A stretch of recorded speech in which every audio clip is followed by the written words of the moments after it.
Well, we did it. We made it. Apologies for the last minute turnaround, folks. We're going out on YouTube today rather than Facebook. Some kind of technical snafu, hammer in the drain pipe, or whatever the appropriate metaphor is. This was the easiest and most available workaround that I could think of within a time sensitive scenario. So here we are. With that in mind, we bring a very special episode to you today as we're joined by lifelong compadre and fellow beard wearer. It's Mr. Jim Wenzel. Yes, the crowd goes wild. Woo! Yay! A one man led applause. Always going to be the awkward noise that it sounds.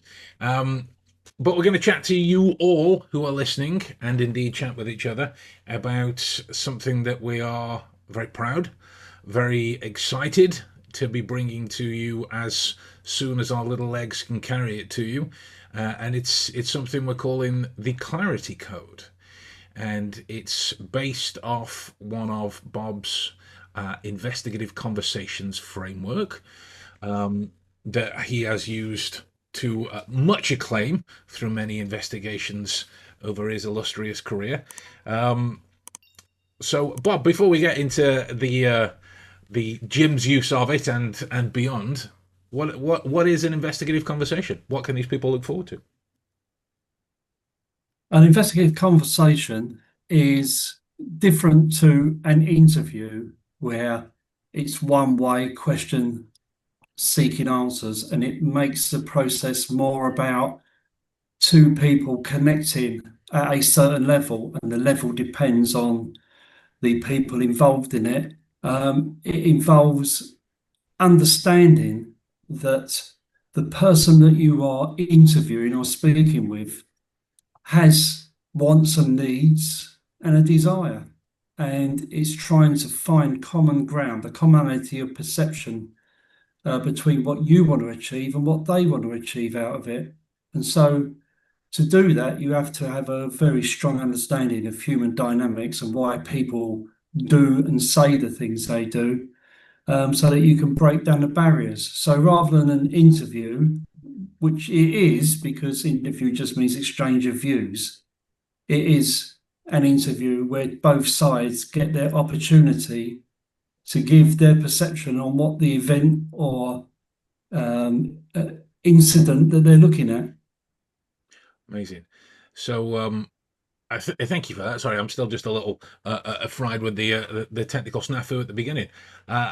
Jim, over to you, good sir. How's your experience been of the investigative and the interviewing world at large in terms of some of the pitfalls that you've seen and experienced, and how this kind of thing capitalizes on it? Well, it's quite interesting, right? Because I've known Bob now since just right around the pandemic. And I said Bob and I first connected back in 2020. I was fortunate to be a part of some of the courses when things started going online or online heavy during the pandemic. And what we found is, although Bob and I are thousands of miles apart, we both have experience in the law enforcement world and police service and experience as investigators and working through it, and myself also working in the hostage negotiating aspect as well, with having to deal with people. Um, Although different cultures, we've had seen similar problems. A lot of folks, unfortunately, when they get into this, you're supposed to be that trained professional. However, there's very few courses. The ones that are out there, they still get scrutinized because there's a lot of things. Nothing is really perfect, right? But for the most part, our experience is trial by fire. They Yeah. throw you in the deep end of the pool, and hopefully you swim and don't sink to the bottom. But I'm sure, as Bob will tell you in the beginning stages of it, there's a lot of sinking to the bottom of the pool, all right, until we figure out how to float and come to the top. And it's not until you understand that these are very people-centric, right? And although the role we have, whether it be professional or not, or just speaking in general terms, we have to make these conversations about the other person. And I found that was a big thing that we were missing. We weren't taking into account of, okay, everyone here is interview, interrogation. That's great. As Bob was saying, it's an exchange of views. However, it always was really one-sided, right? And it wasn't really allowing the other person to really give that free account and explain their side or really get that information and get them Mm. to work from that place of being because they have all the information. If I'm doing all the talking, how am I going to get any information out of you, right, Ben? So at some point, although all of us are talkers, one of us has to be quiet in order for us to have our exchange of views. And what I found over the years is, since I've retired out of law enforcement, I've been in the private security area when it comes to personal protection and close protection and those high stakes events, that a lot of our conversations really are dealing with the protecting of these ultra high net worth clients. And when we're doing our site surveys or our advanced plans for venues where we're going to be taking these people to, we have to get a lot of information from, it could be, the hotel bellman, whoever the event coordinator is for things. What's going on? What kind of people? Because we have to be able to do these risk mitigations and threat analysis and get as much information as we can in order to keep our clients safe. Well, that involves conversations as well as how do we also have, keep our client anonymous. A lot of times they want to be, although they're public figures, they want to be private. They don't want to be bothered in a dinner or event. So how do we get that particular part of a restaurant, right, or venue, and get them to have a spot somewhere where they're limited to exposure of fans or other people without giving that information that you're having to ask the people to, right? The hostess, the waitress, the minute you drop a name, what's the first thing they're going to do? They're going to start telling everybody. Then social media, we know is wildfire. And before you know it, we go from trying to have a discreet dinner to hundreds of people being outside of a restaurant or venue. So it becomes really key and critical on how we can communicate. How do we get that exchange of views, And then on the professional side of it, we're dealing with things, if we're dealing with the corporate side and we're dealing with potential thefts or fraud or violations of policy, our main goal really is to maximize the amount of information that we're going to gain while being able to minimize the stress and anxiety involved during that process. So we have to adapt, how we're going to communicate. All right. And I'll throw that to Bob on that with it, because, we're believers on that people-centric approach. We have to find out what role they're occupying, where they're coming from, and we have to encourage that dialogue, and there's various methodologies and science-backed approaches that we're going to get into within this framework that help with that. But ultimately, humans, we want to connect, right? So how do we plug in and connect?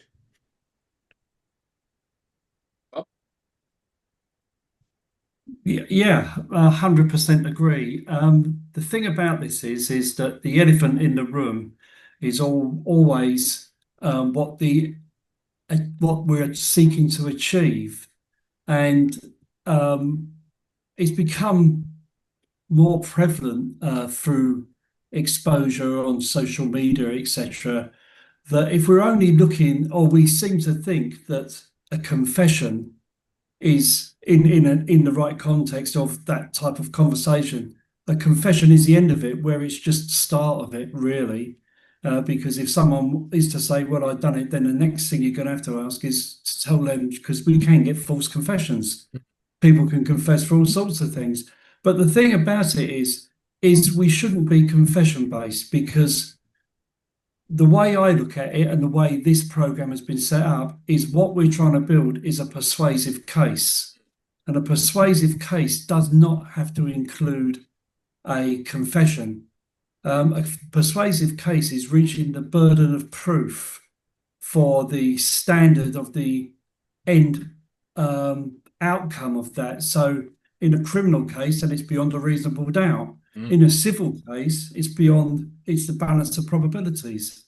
And you aim to get to that standard. And once you've got to that standard, in my experience, if you do it right and you then explain to the person, this is what you said and this is what we know, and this, are these people, you've got to think to yourself now, what is whoever's going to look at this going to think of this? Then that's when they start to, maybe, if they've not been as cooperative, that they may consider being cooperative. But you can only put pressure on someone through giving them the evidence, through showing them. But that's not to say that you give your evidence away to start with. There are techniques that you can use to let the other person have their say first. But this is all part of the program, and it's not about chasing confessions. It's as far away from that as you can get. It's about building a persuasive case and understanding human behavior. And let's face it, the hardest thing for an interviewee in any case is to say, I did it, because it goes against all that we are. Mm. Yeah. Yeah, and that's one of the things that we struck upon with this particular framework. You see the flaws in things like the peace model or the retechnique, and other things that are connected to it, and you take that kind of that ethical frontline, because if you're about to enter into a situation where, as part of the role you're in discovery mode, right? If everything was already known, you wouldn't be there. So to jump in and immediately go to some kind of, coercive or manipulative or pressurized technique or whatever it is, leading from your position as whatever it is you are in that room, it's immediately a biased scenario. One of the things that we were talking about is and this is during the course, is if you're going to walk into a room with the attempt to prove somebody guilty or innocent, it's the Neil deGrasse Tyson thing of intellectual laziness. It's bias coming into the room. It's like those people who go out and say, "I'm going to practice lie detection." You can't, because you're trying to presume that there are going to be lies to spot, and that biases your interaction of the room in that particular situation. It is that one doesn't want to twist facts to suit theories instead of theories to suit facts. So one of the immediate things that we seek to kind of highlight as part of the clarity code itself, which we haven't seen elsewhere, doesn't mean that there isn't, but we haven't seen it elsewhere, is the focus on the self. Not just the adding on of more technique and adding on of more models, or a different way of doing this or a different way of doing that, or whatever it is. It starts in here. This is one of, if not the ultimate tool that you will use during that situation. It will determine how you ask the questions. It will determine how you interpret the information that's in front of you. And so it is about the exploration of those tools in such a way that gets it out of the reach of all of those cognitive processes that, I think it would be fair to say that at the very least attempt to colour the way that you would view a particular situation. So it's viewed for only what is irrefutable, and then the balance of probability carries forward. Right? When you say that, fellas, one of the best tools that we can look at when continuing investigations is us and the way that we process the information in front of us. Sure. And on that point as well, is that in my view, and it is only my view, we're always taught that we should gain empathy with this person and build a rapport with them. And I don't know, but I've interviewed some people that I would find it very, very difficult to get empathy with them. The empathy you get with them is that they're in the situation they're in and how that must feel to sit in that situation. And you can show that without gaining empathy. You gain a commonality of perception. We both know why we're here. Doing a lot of work in negotiations, you don't get empathy with the other person in the negotiation. You understand their position and they understand your position, and you try to work somewhere in between that. That's what, in my view, an investigative conversation should be. Jim? Yeah, I mean, I totally agree with that, Bob. I think so often that people, they misunderstand that. Our thing is we need to understand what it is what are we there for? What's the why? And you've hit it too, Ben. The self-assessment part, the self-awareness parts, and being able to understand too is, you can be the most skilled interviewer in the world, but you're not gonna have a connection with everybody. You're not going to get everybody to speak. And sometimes we have to look at ourselves, and sometimes just us in general. I know for me, having a Marine Corps background and law enforcement background, when I started teaching at the police academy, just the way that I wore a uniform and carried myself, a lot of people would get the misconception that I was unable to be approached. You know, like, look, you come off unapproachable. You don't do this. So then it's like, okay, well, what do I need to do? So there's ways I need to soften that. Right. So I need to know that, like, as Bob says, well, plenty as well, we could be the barrier to that success. What is it that we are projecting? You know, if we're coming off with a particular type of attitude, or are we condescending? Anything, we're gonna get that back. If we have a certain, that person's gonna feel that, and we're gonna get that back. So what do we need to do in order to keep that temperature in a room at the right temperature? Is we need to be able to understand how to self-regulate and how to mitigate those things. You know, bias is one of them. Ben, you hit on that too. We talk all the time. So many guys get hummed up on that confession, but I'm one of those always like, well, if I can get a complete denial that the evidence can refute, that's just as good as a confession. Because if they're saying they were never at this particular place and particular time, but we have a computer, we have digital evidence, fingerprint stuff that is irrefutable by science back that shows that they were there, they can say they're not there all day long. We can disprove that with facts, and evidence. So the hemmed up on a confession thing would always astounded me.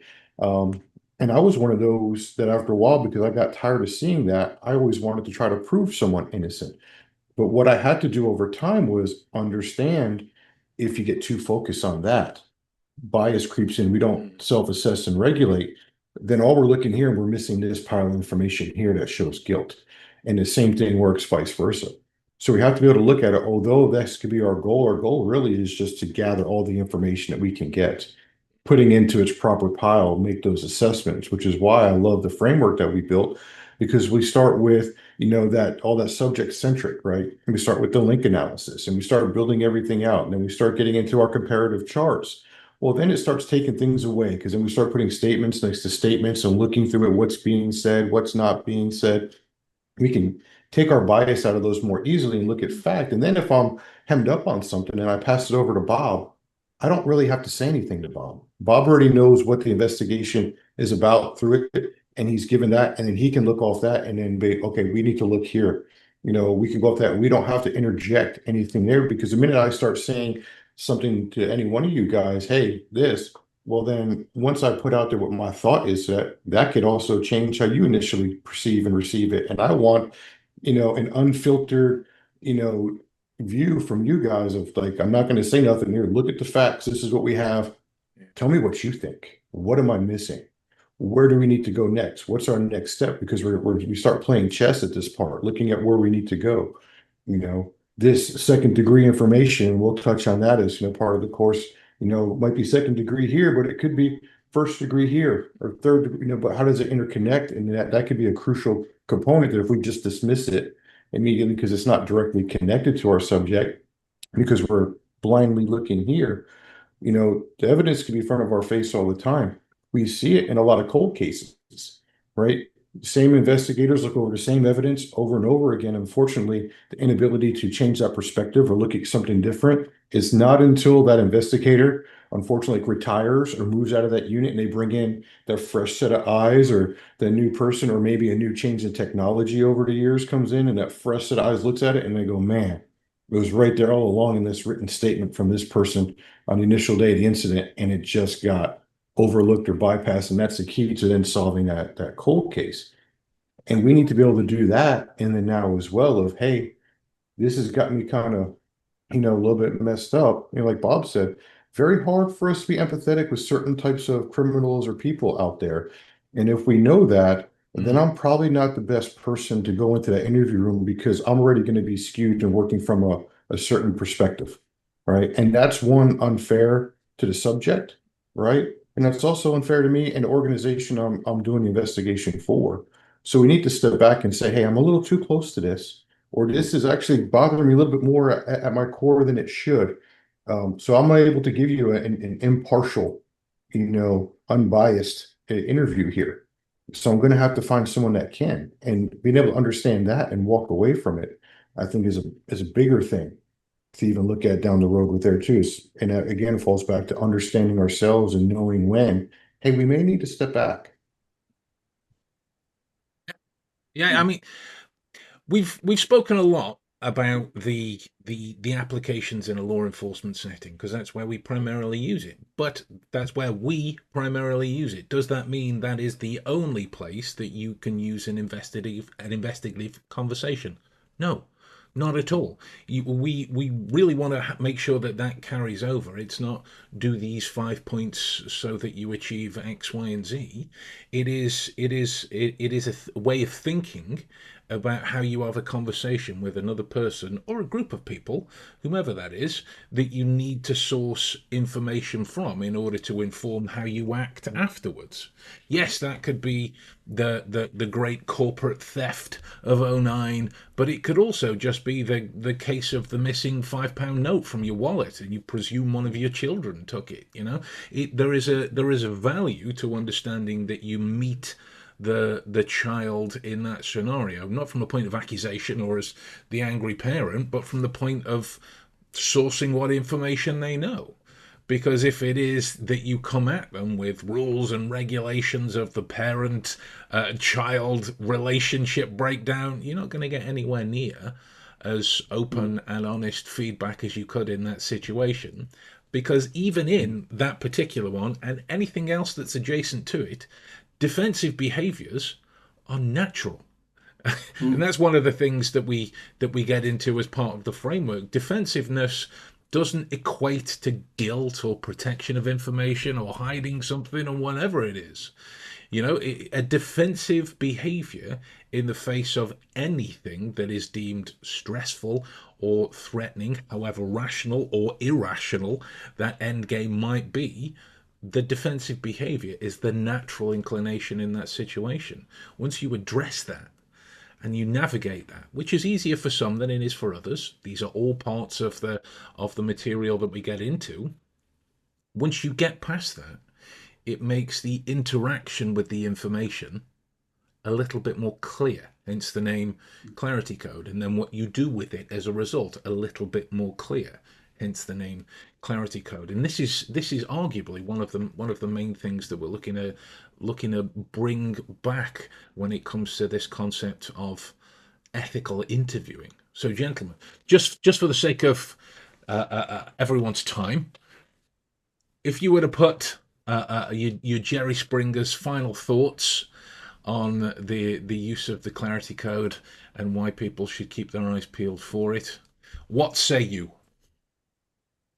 Either one of you. Both of you, hopefully. Okay, I'll go first.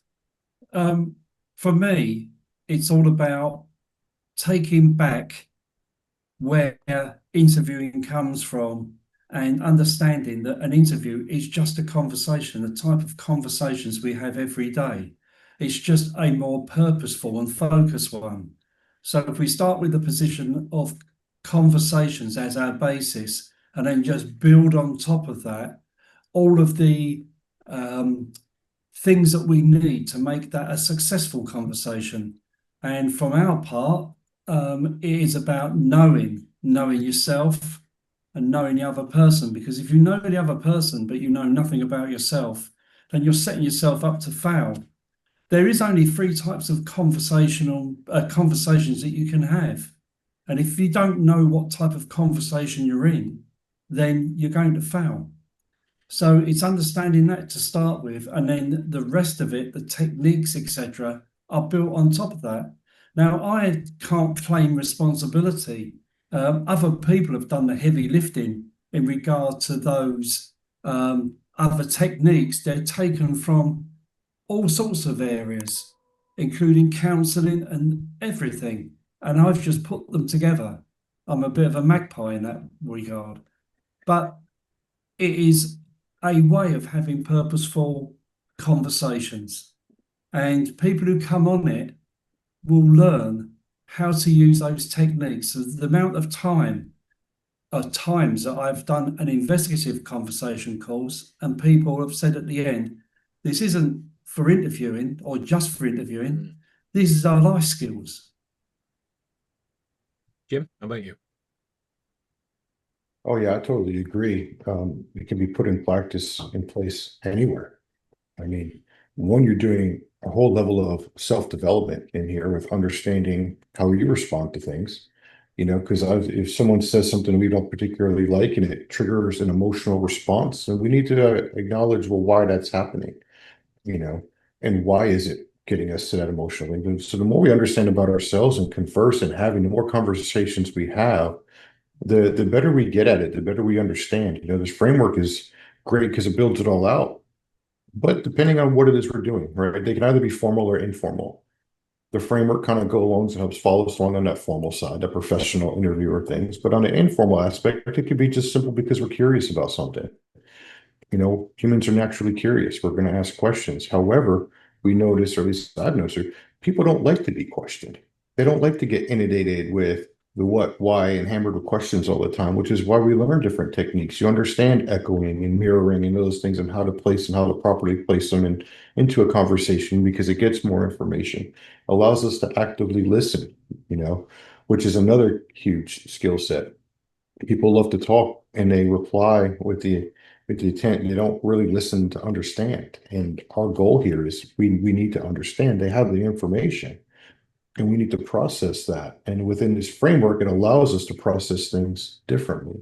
And it directly correlates to some of the other stuff we teach, Ben, the polar and everything else, everything all comes in line in different things and can be a huge booster just for everyday life. If you want to have a better conversation with folks, I've been saying it for a long time. I use the VDC acronym to validate, dismiss, and clarify. And if I'm curious about something and I have a hypothesis about something that I can't readily validate or dismiss it, I need that clarification. That's where I feel these conversations come into play because then it comes in because it's either going to allow me to get that information or I can either validate what I was thinking or dismiss it. And it's constant like that. And it could be with anything. It could be with trying to figure out what your significant other wants for dinner, because it's always whatever you want, but we know it's not what we want, so there's always these kind of things in our relationships. And we have young children, who are they hanging out with? Where are they going after school? What are the activities they've been up to while they're in school? You know, and we'll find you've been around your children in your relationship long enough, when someone's kind of being vague with you, and just giving you a broad stroke of something, but we need a finer granular detail. Well, how do we get that? Well, we need to get past all of those, like you said, the self-defense mechanisms. We need to make them feel like we're not accusing them of anything. So how do we do that? How do we disarm that so we can have the conversation? Because no one likes to be talked at or felt like they're being accused of something or having a finger pointed in their chest. So we have to change how we approach that, soften our approach, change our manner in conversation. We get into the whole tell me, explain me, describe to me as we dive into this. We want that information. We'll give it so I can better navigate this minefield so I don't blow myself up or blow us both up, right? And or now we're in this huge, huge argument, figuratively speaking, in this thing, literally, right? Because we can take something that's as simple as text messages, all right? Depending on the mood someone's having on the other end, those can quickly snowball into an unnecessary argument or someone perceiving someone as taking something a certain way, which never was the case because we've gotten so reliant on the type of method of communicating. What if we just have a conversation like this and we can hear tone, the cadence of speech, the words that are being used, the mannerisms? We can tell it really wasn't that big deal in the first place, and everything could be solved really just by having a simple conversation. We're just going to give you the tools to one, have better preparation, create a plan, work within a framework, understand how that works, and then just apply it to your everyday world of working. And you'll find at the end of the day, you're going to build a skill set over time that conversations now just become easier and easier to have, and everyone just feels good at the end of the conversation. That's the ultimate goal that I look for with sharing this knowledge and experiences we gained over the years with everybody is in general, we all feel good. At the end of the day, we've all felt that we've been seen, acknowledged, heard, and at the end of it, understood. That's it. So if you're not following along with the integrissolution.com, which is where this thing is going to be going live, I'm going to give you a few minutes to do that now. Have you done it? No, I'm only kidding. You can go and do it in your own time. Just make sure you do it to be the first people in line to achieve all of the insight that this is about to bring to you, all of the clarity. Ha ha ha!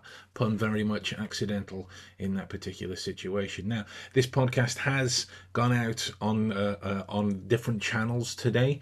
Normal service will be resumed in 2 weeks. We're not here next week. Normal service will be resumed in 2 weeks. So if you want to make sure that you're in for the live streams themselves, make sure you join the Facebook group, where the link will be in the description below whenever it comes out.